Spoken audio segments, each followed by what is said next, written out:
सुंदरवन के जंगल में सभी जानवर मिलजुल कर रहते थे। उनका राजा था शेर, जिसका नाम था मंगल। सभी जानवर शेर मंगल का बहुत आदर करते थे। मंगल किसी को नुकसान नहीं पहुंचाता था। वह शिकार के लिए भी दूर दूसरे जंगल में जाता था। एक रात को मंगल अपनी गुफा के बाहर सो रहा था। जंगल के सभी जानवर सो रहे थे।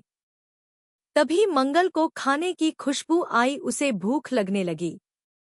उसने देखा कि उसकी गुफा से कुछ दूर मांस का बड़ा सा टुकड़ा रखा है कि ताजा था। मंगल उस टुकड़े को उठाने के लिए तेजी से वहां गया और उसे खाने लगा। लेकिन यह क्या, तभी ऊपर से एक लोहे का पिंजरा उसके ऊपर आकर गिर गया। मंगल को समझ आ गया कि यह शिकारियों की चाल है। वह दहाड़ मारता, इससे पहले ही एक शिकारी ने उसे अपनी बंदूक से बेहोशी का इंजेक्शन मार दिया। मंगल बेहोश उस पिंजरे में पड़ा था। तभी शिकारियों ने उसे अपने बड़े से ट्रक में डाला और वहां से चल दिए। इन शिकारियों ने मंगल को शहर के एक सर्कस में बेच दिया। मंगल को जब होश आया तो वह शेरों के पिंजरे में था, जहां और भी शेर थे। मंगल ने कहा, भाई तुम कब से यहाँ कैद हो? एक शेर बोला, भाई मुझे तो कई साल हो गए। अब तो इनके इशारों पर करतब दिखाने पड़ते हैं, नहीं तो हमें खाना नहीं मिलता। अगले दिन से मंगल को ट्रेनिंग देने के लिए एक रिंग मास्टर आया। उसके इशारों को मंगल ने मानने से इनकार कर दिया और दहाड़कर उसे भगा दिया।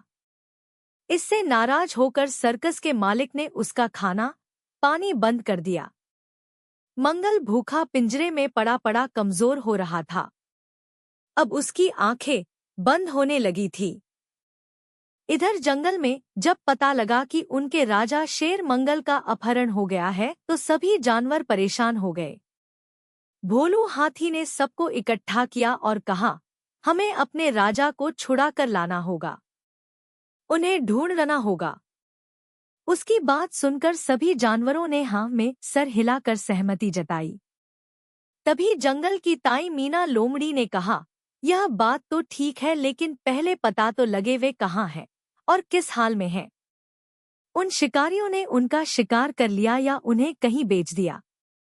तभी एक हिरण आगे आया और बोला, हाँ ताई जी ठीक कह रही है। मेरे ख्याल से ये काम तो अपना चिंटू बंदर कर सकता है, क्योंकि हम तो शहर जा नहीं सकते, हमारा भी शिकार हो जाएगा। बंदर को शहर में जाने से कोई परेशानी नहीं होती। यह सुनकर चिंटू बंदर बोला, आप सब तैयारी करो अपने महाराज को छुड़ाने की, मैं शहर जाकर पता करता हूँ कि वे कहाँ हैं। चिंटू बंदर उसी समय शहर के लिए रवाना हो गया। इधर बाकी सभी जानवर इकट्ठे होकर विचार करने लगे। भोलू हाथी ने कहा, हम हमला रात के समय करेंगे। सबसे आगे हम हाथियों का झुंड रहेगा, फिर पीछे लोमड़ी और गीदड़ रहेंगे। लोग हमसे डरते हैं, इसके बाद बाकी जानवर रहेंगे। कुछ जानवर जंगल में रहकर सबके घरों की रखवाली करेंगे। कहीं दूसरे जंगल वालों को पता लग गया कि हम सब शहर गए हैं तो वे यहाँ कब्जा न कर लें। इधर चिंटू बंदर जब शहर पहुंचा तो रात हो चुकी थी। वह मंगल को ढूंढ रहा था। वह पहले चिड़ियाघर में गया, वहां उसे मंगल नहीं मिला। फिर वह वहां से सर्कस में गया। वह धीरे धीरे शेरों के पिंजरे की ओर जा रहा था। तभी उसने देखा बाकी शेर तो इधर उधर घूम रहे हैं, लेकिन एक शेर दीवार की ओर मुंह करे लेटा हुआ है। चिंटू बंदर एक तरफ छिपकर उन पर नजर रख रहा था। तभी एक शेर दूसरे से बात करता दिखाई दिया। वह बोला, कितना मूर्ख है ये सुंदरवन का शेर, इसे लगता है यहाँ से जा पाएगा। हमें देखो, आज तक यहाँ से निकल नहीं पाए। कितने दिन भूखा मरेगा। बाद में तो इसे हंटर की मार के आगे करतब दिखाने ही पड़ेंगे। चिंटू बंदर ने जब देखा कि यह तो हमारे महाराज मंगल हैं, तो उसकी आंखों में आंसू आ गए, लेकिन वह कुछ कर नहीं सकता था। वह वहीं छिपा रहा। कुछ देर बाद सभी शेर सोने चले गए, तब वह चुपचाप मंगल के पास गया और बोला, महाराज मैं हूँ चिंटू बंदर, सुंदरवन से आया हूँ। उसकी आवाज सुनकर मंगल ने आंखें खोल कर देखा। चिंटू भाई, ये मुझे धोखे से बेहोश करके पकड़ लाए, मेरी मदद करो। चिंटू बंदर बोला, महाराज चिंता मत कीजिए, सभी जानवरों ने आपको छुड़ाने का उपाय सोच लिया है। मैं तो बस आपका पता लगाने आया था कि आप कहाँ हो।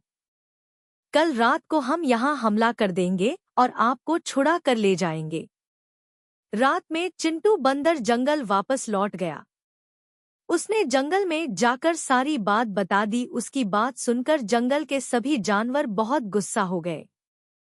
तभी भोला हाथी बोला, भाइयों ये समय गुस्से का नहीं है, हमें होशियारी से काम लेना होगा।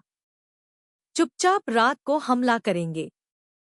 कल रात होते ही सब यहाँ इकट्ठा हो जाना और जैसे मैं बताया है वैसे ही करना।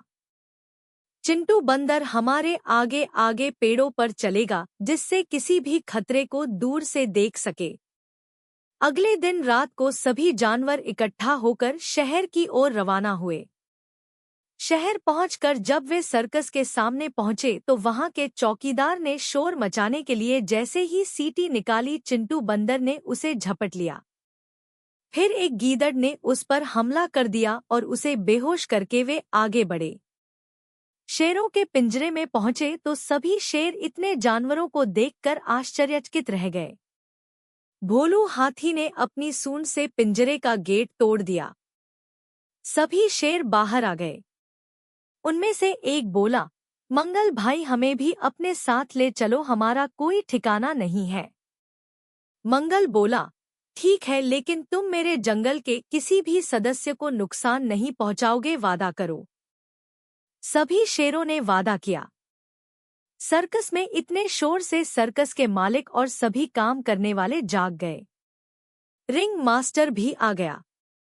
सर्कस का मालिक हाथ जोड़कर घुटनों के बल बैठ गया और बोला, हमें माफ कर दो। मंगल ने कहा, आज के बाद अगर मैंने कभी यह सर्कस देखा तो इसे तहस नहस कर दूंगा। आज से इस सर्कस में कोई जानवर काम नहीं करेगा। तुम इंसानों को जो करतब दिखाने दिखाओ और इस रिंगमास्टर को काम से निकाल दो। सर्कस का मालिक हाँ में सर हिलाता रहा। सभी जानवर अपनी मस्ती में अपने राजा को लेकर वापस जंगल की ओर चल दिए।